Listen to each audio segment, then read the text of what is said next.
Hello, this is Chase Mozajowski giving my presentation overview for my research paper for POL 2063, Politics of China.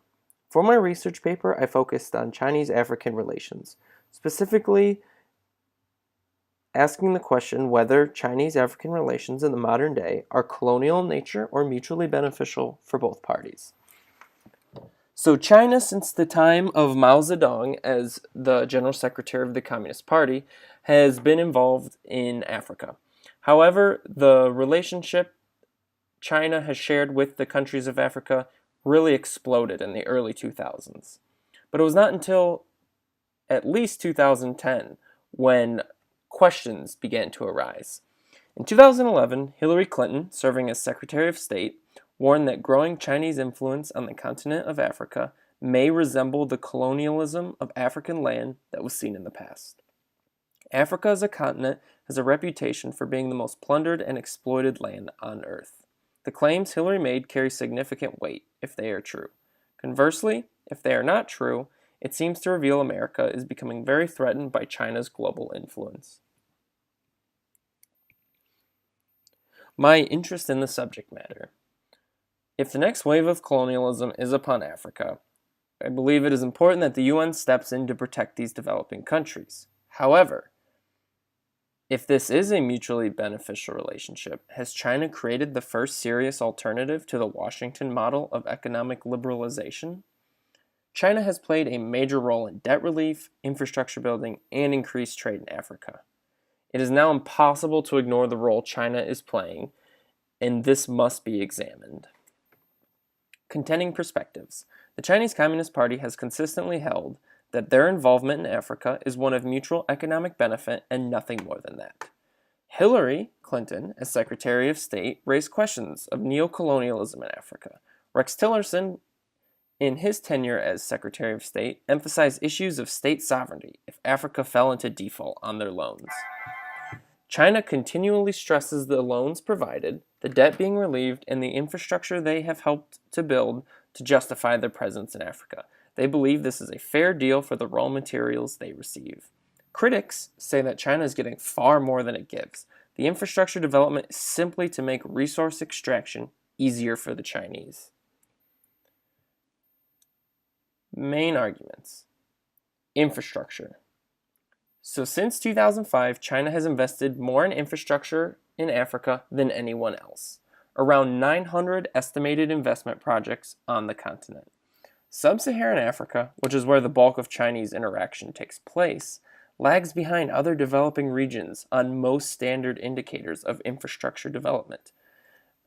This is very important as poor infrastructure can be a key factor in a country failing to maximize its economic potential.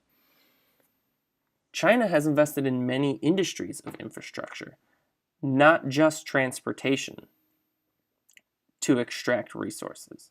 The biggest commitment of late has been hydropower.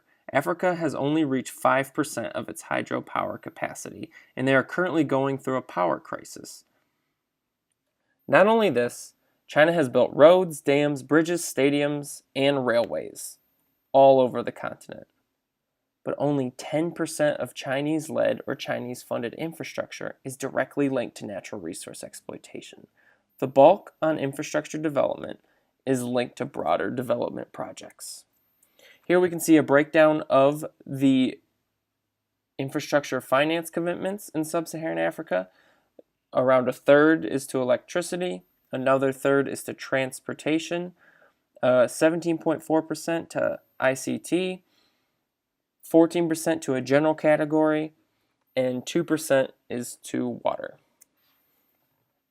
Then we see trade. From 2000 to 2008, there was a 1,000% increase in trade between China and African countries.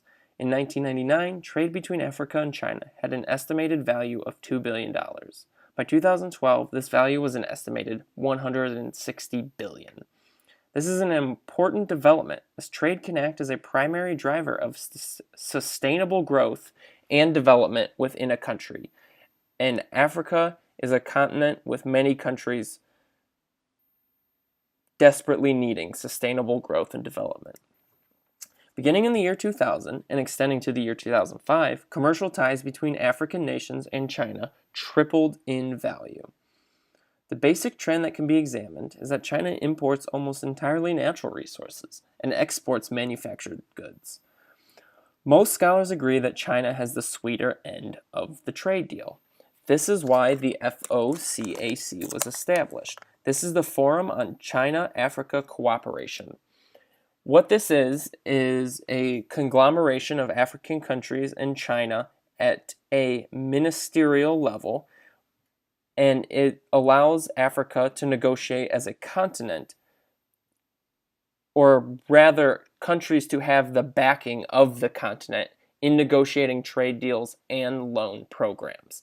This gives Africa negotiating powers, and China cannot prey on small, developing or underdeveloped countries one at a time and slowly carve up Africa.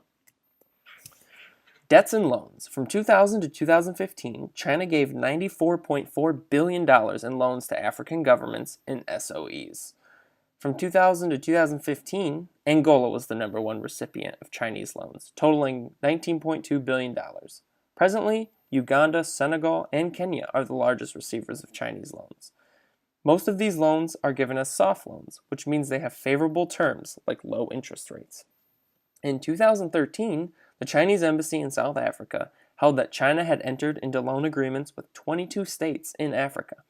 China has also pledged $10 billion in low-interest loans as of November 2009 to be given over a period of 3 years to African nations. The most attractive quality of Chinese loans to African governments, however, has been the lack of conditionalities. The Chinese government does not require increased transparency, more democratic processes, or economic liberalization like the Bretton Woods institutions, including the World Bank and the IMF, which require strict conditionalities to the countries who apply for their loans. As critical as these loans have been, the forgiveness of previous loans has been just as critical to the development of African countries. From 2000 to 2002, China wrote off overdue obligations of $1.3 billion. By 2009, China had canceled approximately $2.79 billion worth of debt for 35 African countries, mainly in the form of zero-interest loans. It has allowed the African countries to press forward with infrastructure and economic development without hitting a bubble and being buried under new debt. China has also provided debt relief to at least the number of $780 million since the year 2000.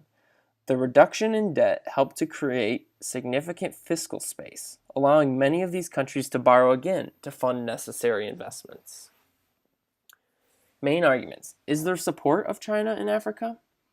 The president of Namibia, on a state visit to China last March, said comments smearing bilateral cooperation are doomed to fail. We are mature. We can choose our friends. We can choose what we want for and what's good for us.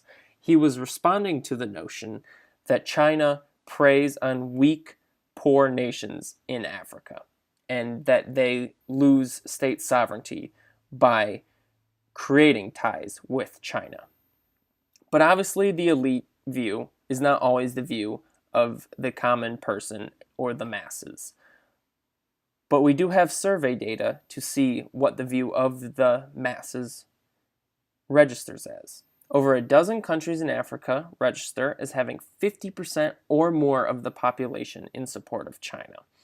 If support is averaged out over all of Africa, the number is 63% favorability.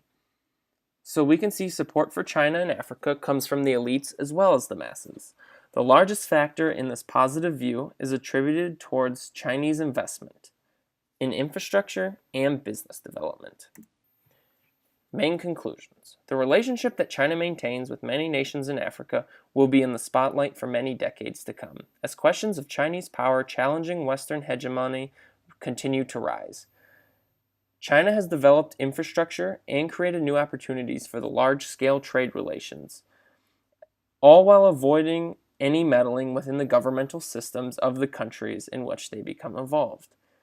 They also do not demand economic liberalization from the countries with whom they work. This has been coupled with favorable loans and debt forgiveness programs that have truly opened the door for these African countries to succeed like they were not able to in the past. China is not committing any form of colonialism in Africa, as Hillary Clinton warned.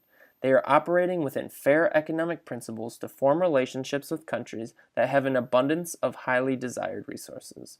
China receives these resources in exchange for major investments into these developing African countries, and everyone leaves as a beneficiary. If Chinese-African ties are bound to change, the indicators seem to show they will only strengthen.